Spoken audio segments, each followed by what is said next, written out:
Hello, once again, this is Brother Simeon Gallagher, and we know from the scriptures that Jesus had a large number of disciples. I remember reading somewhere that there were 72 of these disciples, and they were married people, single people, young people, old people, widows and widowers, and he depended upon them a great deal to help him in his ministry. Within those disciples, he had 12 apostles, and within the 12 apostles, he had 3, namely Peter, James, and John, with whom he shared very unique and special moments like the Transfiguration and the agony in the garden. And within those 3, he had 1, namely St. John, with whom he shared a very tender relationship. St. Peter, I'm thinking, said one time to Jesus, "What about this one?" meaning St. John. And Jesus said to St. Peter, "I have something else in mind for him, so mind your own business." And of course, we know what he had in mind, handing over the safety and the security of his mother after he was gone back to his Father in heaven, and John took care of that for her.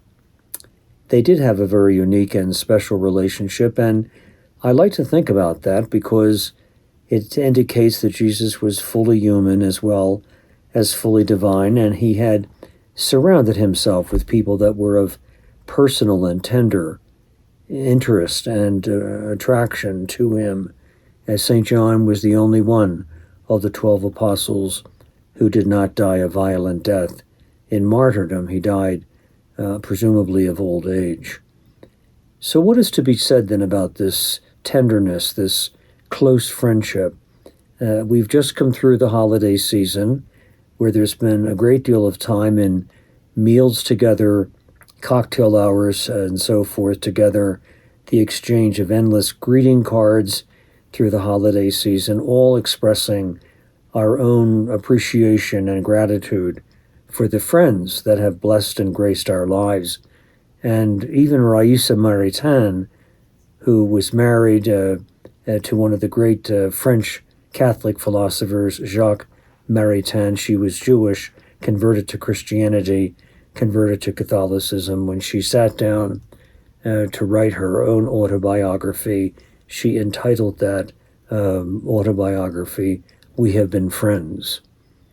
There's almost a sacramentality to the beauty and the importance of friendships in our lives. They are a sign to us in the journey of life of God's care and love.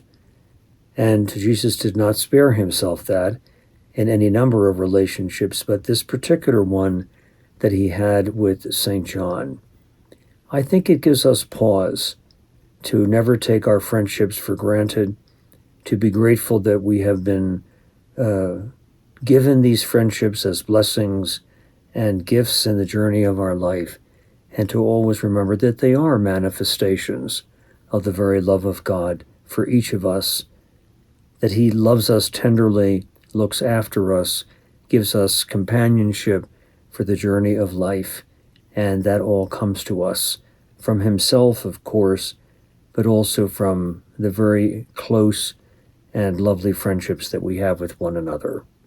We're praying for you, and we hope that you're praying for us, and all God's blessings on all of you for this happy new year. See you around next time. God bless.